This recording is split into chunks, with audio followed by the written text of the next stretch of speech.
This episode is brought to you by Progressive Commercial Insurance. Business owners, meet Progressive Insurance. They make it easy to get discounts on commercial auto insurance and find coverages to grow with your business. Quote in as little as 6 minutes at progressivecommercial.com. Progressive Casualty Insurance Company. Coverage provided and serviced by affiliated and third-party insurers. Discounts and coverage selections not available in all states or situations. Our car-centric city doesn't always make room for bikes, and last year, 11 cyclists died on Clark County roads. So a new bill, AB 168, has a counterintuitive proposal for making the roads safer for cyclists. Today on CityCast Las Vegas, I sit down with Dave Swallow, Deputy CEO of the Regional Transportation Commission, and Kai Plaskin. He's the Secretary of the Nevada Bicycle Coalition. We talk about what it'll take to bring those bike fatalities down to zero. It's Monday, April 7th. I'm David Figler, and here's what Las Vegas is talking about.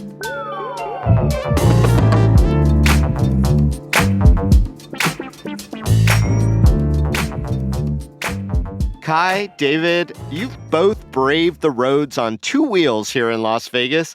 So tell me what your scariest moment so far has been, and also who was to blame. David, you want to go first? Where do I start? Where were you? I was going eastbound on Oakey, just east of Rainbow. Okay. So fairly minor street, but I saw the light up ahead turn red. Cars started slowing, except for the truck that was right next to me. Mm-hmm. So I immediately grabbed on my brakes, and just then he slammed on his brakes and swerved over into the lane. Now, had I not anticipated that, it could have been a little bit. It could have been really bad. Squishy. But right. I would have been squishy.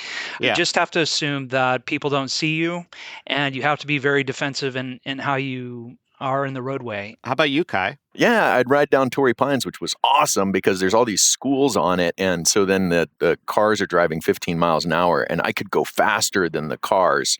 But then I would need to ride to UNLV to go and do my master's. And so that required crossing the strip. And then on Trop, there's 60-mile-an-hour traffic, and I don't think there was a bike lane at the time. That was absolutely terrifying. Luckily, I never got in any accidents, in all the years, over 7 years of commuting every single day. Yeah, well, I mean... There's one other thing I want to throw in, David Figler, is that it wouldn't be fair to say the most terrifying moment without saying the most gratifying moment, which was during COVID riding down the strip when there was no one on it. I got to do that impossible. Yeah, it's impossible to ride down it when there's cars on it. But man, it was the most amazing, beautiful, probably moment of my life on a bicycle. It was kind of stunning, just the scariness, almost post-apocalyptic, but with a happy storyline, on some level. I actually rented a electric bike from the RTC kiosk to do that adventure because I didn't have an electric bike yet. Yeah, the bike share. So that was cool. You did that too, Dave, didn't you? You drive down the strip? I think almost every bicyclist did. I did ride down the strip, and I think it's important to point out, the RTC has been operating the public bike share system in downtown Las Vegas since we opened it in 2016. So we got a good 8 years under our belt. I can honestly say that May of 2020 has been our highest ridership ever. And for perspective, we typically do 3,000 to 5,000 rides a month on the bike share system. In May of 2020, we did 29,000 bike share rides in that 1 month. May of what? 2020, right there during the pandemic when a lot of the streets were shut down. And I think it speaks to when there's not as many cars on the road, people feel generally safer in riding a bike. Well, that's the whole thing, right? And that's why I don't tend to ride bikes as much as I would, I think, like to, because I am freaked out. I live near Charleston. I have seen bikes mangled there. I don't think Vegas is considered to be particularly great for bicyclists. I mean, how would you rate Las Vegas as a bike city compared to other cities around the U.S.? So it really, to what you're talking about, David, is what infrastructure is there and how is it enabling certain behaviors? Generally speaking, in Las Vegas, we have a very robust grid network of roadways, and a lot of them are designed to cater to higher speed travel, so 45 miles an hour plus. Yeah. And what you see is people will take that input of the roadway design, and that's how they drive. Yeah. Now, Kai, you live up in Reno now, but both of you guys bicycle wherever you go, I'd imagine. So, what is Las Vegas like compared to other places? So yeah, that's It's a a bike tough. city. I know It's what a, it is like compared to other places, generally speaking. We're Well, I focusing was on just in bikes. Washington, D.C. last week, and Kai, I don't know if you've had a chance to ride out there, but they are next level when it definitely. comes to making roadways, designing roadways to accommodate everyone, however they're traveling, whether they're walking, biking, or taking transit. And they've got 10% of their core traffic, their inner city core traffic on bikes now as a result of that infrastructure. And they're putting in new infrastructure all the time. So they've got these In contra DC? bike. Oh yeah, they've got these contra bike lanes that are really kind of cool, where traffic is one way and they allow bikes on lanes to go the opposite direction as traffic, and so that preserves some of the parking, and it allows for cyclists to be out on the on certain streets as well. My daughter here in Reno, she started riding to the Roller Kingdom to go in and go to her first job. And her first day at work, she's been riding her bike her entire life with her dad. And I said, "Well, do you want me to escort you and show you the best route?" She said, "No, I can do it." And she was super confident. She called me about 20 minutes later and was like, "Dad, I thought I was gonna die."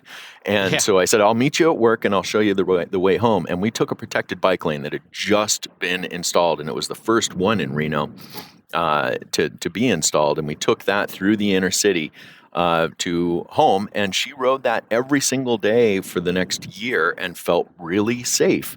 And we see that people will adjust their routes to get on these protected bike lanes, even if it is slightly longer, so that they feel safe. Well, I mean, we are talking Vegas here, and I think that the very natural pushback is A, you bicyclists are fanatics, and that you're demanding that we change all of our ways of living life to accommodate a very small percentage of people who shouldn't be transporting themselves that way anyway because it's so hot outside and the cars are going to be here no matter what. I mean, here's the deal, right? Cyclists have this reputation of being a little holier than thou. So can you understand why drivers do get annoyed with the I cyclists too I and think don't want to change? we can throw that back on the drivers too. Like, you are holy too, and you're fanatical about your driving and your car, and that's great and fantastic. And to speak to the point of how the heat, when you get on a bike and the wind's blowing in your face and your hair and everything, it's not as hot because it's like a natural air conditioner. It's amazing. But to the question of, are we fanatical? I think, my daughter's not. And the moment she got a chance to drive, she did. And what we're talking about are little kids, people who want to be healthier and aren't necessarily fanatical, but would like to be able to get on a bicycle and feel safe in their community. Sure, the people up front are often fanatics, like myself, but advocating for people who are not, and people who would like to ride their bikes more but can't because it's unsafe and perceived as unsafe. One of the best things I've ever heard someone say to me when I was bicycling was when I was going westbound on Alta right at Rancho. And I'm stopped waiting at the light at Rancho and it's dark. And it's probably 7 o'clock at night. It wasn't too late. And a woman pulled up next to me and she said, "I could not see you. I almost hit you. I could not see you." I have, a tail light on. I've got, flashy lights on, but it wasn't that she didn't see me. I don't think her brain recognized what I was. Oh. And so if people don't typically encounter other people on bicycles, other people on motorcycles, other people walking across the street, the mind is not looking for that. The mind is looking for cars because cars are going to cause damage, right? Yeah, you might as well And be a UFO at that point. right. Well, right. But the other part is it told me, what do people actually see? When it comes to bicyclists, they're looking for human movement. People recognize patterns, right? So that told me I need to put more reflectivity on me. And so I think it speaks to how important it is for everyone to not only for all of us to try to be visible, but also to be looking out for one another.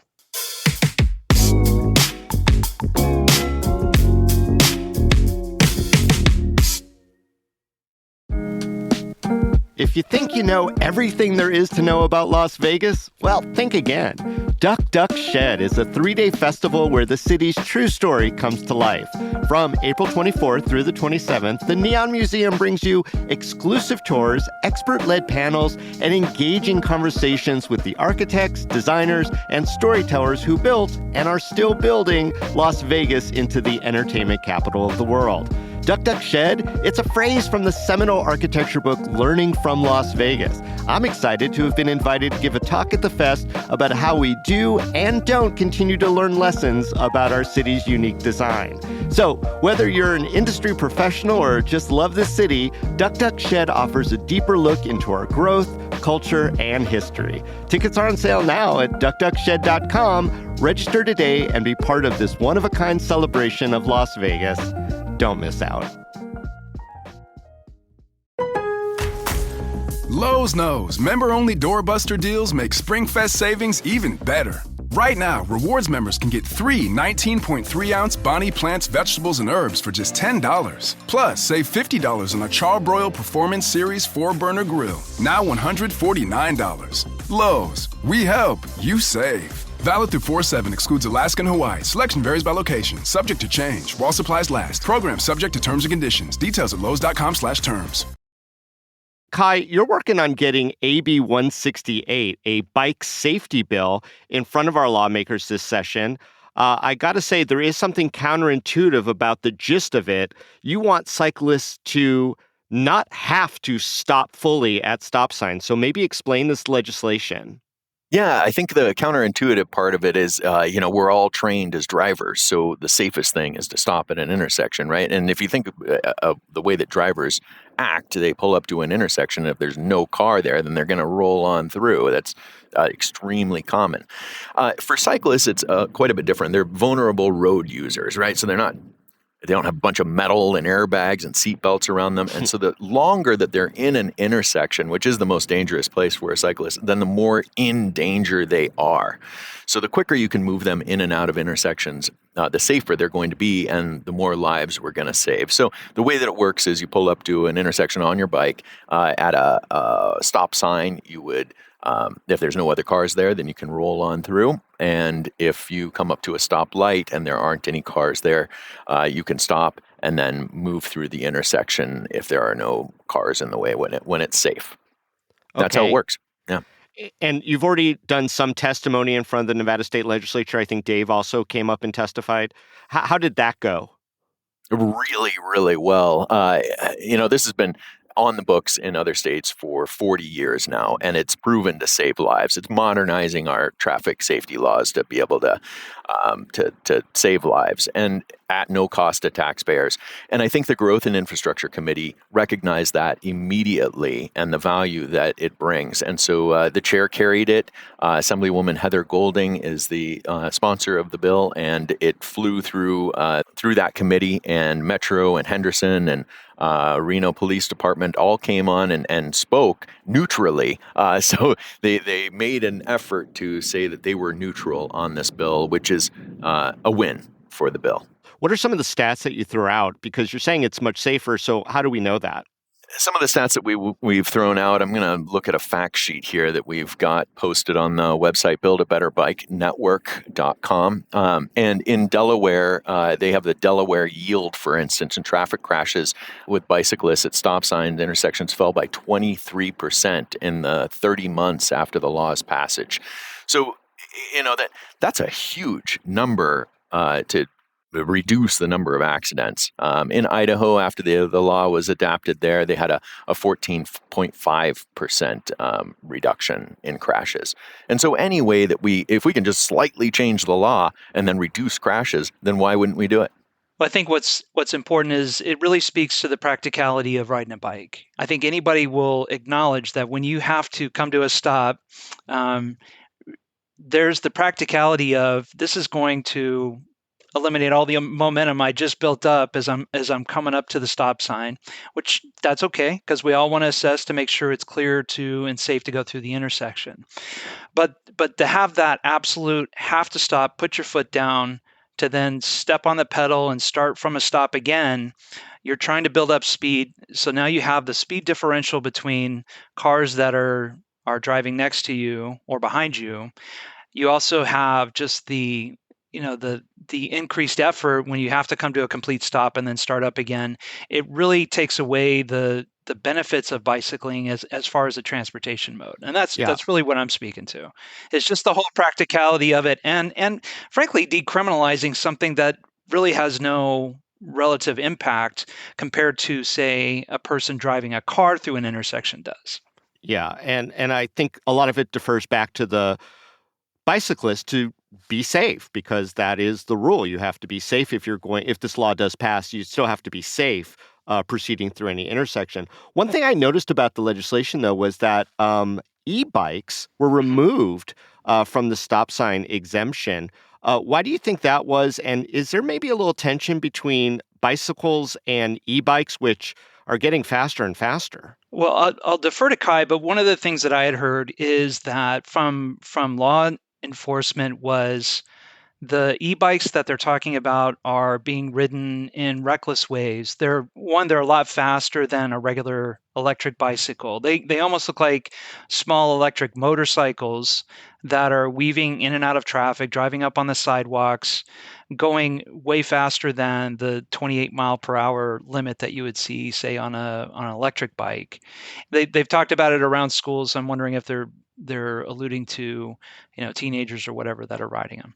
Well, Kai, there does seem to be a lot of discourse about these e-bikes getting bigger and faster, almost not being bicycles anymore, and that they do pick up a lot of speed. I mean, was that part of the reason why that was taken out of this legislation, or? I can't again speak to the law enforcement's reasoning there, but I do know that the people on e-bikes are vulnerable road users too. They're not surrounded by metal.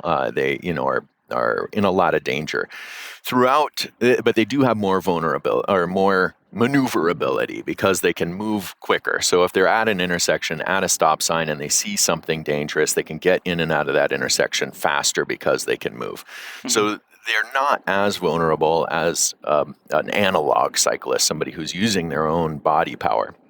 Worldwide education is needed on how to be safer on an e-bike because they are moving at 28 miles an hour or at speeds that can be really dangerous for a vulnerable road user. And when you have that combination of speed and lack of experience, those two things can be deadly. So Absolutely, yeah. Having people at intersections on e-bikes use their speed to get in and out of there quicker, but not giving them additional freedoms, I think is a wise choice at this time. Now, I'm sure there's more on your wish list of what kind of new legislation can be enacted to make biking safer and more fun, even in places like Las Vegas. Why tackle such a specific sliver of bike safety with this stop sign yield with AB 168? Why not go for more? I think the not costing taxpayers anything, having the history, 40 years of data that shows that makes it safer, enacting in many other states and having success throughout the United States, as well as lack of opposition. I think that's the reason why we tackled this. The Nevada Bicycle Coalition is a fairly new organization. We're kind of getting our feet wet here.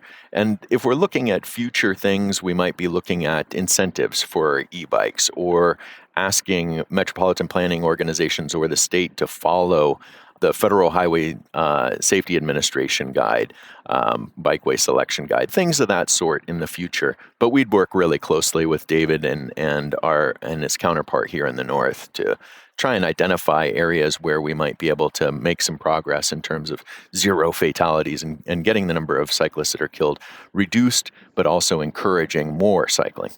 What would be on your wish list, Dave? What would be on my wish list is for motorists to think more about who they're driving around. One of the most important laws that we had passed was the 3-foot law, so that when someone in a car is driving past a person on a bike, that they give them at least 3 feet of space. And I say at least because if it's practical to do so, they are supposed to change lanes to pass the bicyclist. Do you guys think Vegas will ever be a biker's paradise? Do you think Vegas has the ability to make that It transformation? could be. It really could be. If there was a dedicated lane, a bike lane on Las Vegas Boulevard, I think that would make international news. I think that if we were talking about, if we look at when the Dutch Cycling Embassy came to Reno, for instance, and talked about like bike lanes and putting bikes in lanes with buses, their minds were blown. They were like, that's not something that any cyclist really wants, is to compete with a bus. And so if we think about taking these incredibly wide roads that we've got, Maryland Parkway, Las Vegas Boulevard, and dedicating a small fraction of that space to protected bike lanes in a network, then that would make international news. And I think Las Vegas does have that capability. It's relatively flat. You're always either going up or down, but you're not going extreme up and down. And that's a recipe for a successful cycling city. Swallow laughed because he knows there's some places that are really a chug to get uphill. I'm just saying, westbound Alta between Decatur and Jones, there's a little fault line that can be a little challenging. But why? I want to know, why don't we have a bike lane on Las Vegas Boulevard? Can we speculate there? And anyone interested? I think we're going. I mean, that is interesting. Well, let's. That's a state law. I don't want another pandemic to pull that, but I've heard rumors that people have talked for years to try to make Vegas Boulevard less car, more pedestrian, and even bicycle. But let's look at what success there is, and that is in downtown Las Vegas. The city of Las Vegas has taken some pretty bold steps to prioritize bicycling as a primary mode in downtown Las Vegas. There's a lot of streets. One, they're smaller block sizes. Roadways are not as wide, not as much traffic, and where there is, throughout, you generally have a 25 to 35 or 30 mile an hour speed limit. And they have the bike lanes, which is why the RTC really focused on putting the bike share system in downtown Las Vegas first. But what you see in downtown is a relatively small area to the nearly 400 square mile urbanized area that we have in Las Vegas. Thankfully, we have literally hundreds of miles of paved multi-use trails that connect throughout the valley. I think if anything, if we could better connect those trails to the roadways that have the lower volume, lower speed, and we have the room to fit in bike lanes. So you have the bike lanes on the roadways connected to the multi-use trails. I think that can go a long way to making bicycling more practical for folks. Well, let's just get everyone in the Regional Planning Commission on board and make this a priority for our community. There are voices advocating for that, trust me. And I really do want to give the metropolitan planning organizations and the cities some kudos, because there is a lot of area for improvement, and they've done it relatively fast. I think making small incremental changes that make a huge difference in a particular area and saying, we need a network, we need it to be protected, we need bike shares, and then focusing on one area where they can make that happen, which is the densest areas and the areas where people are most in danger. And I think they're really doing a good job at it. One other point to add to that is how we design roadways to be complete streets. That's something that we're doing with Maryland Parkway. That's something that we're looking at on other roadways throughout the valley, when we say complete streets, making it safe and comfortable for all users, whether you're walking, biking, taking transit, driving your car, everybody should be able to operate safely and comfortably along those roadways. Well, it's both pleasing and surprising in a car-centric place like Las Vegas that these conversations are not only happening, but things are being implemented. We're going to keep our eye on AB 168. And I want to thank both of you, Kai, Dave. Thanks for coming on CityCast Las Vegas. Yeah, thanks for having us on. Yeah, thanks for the invitation.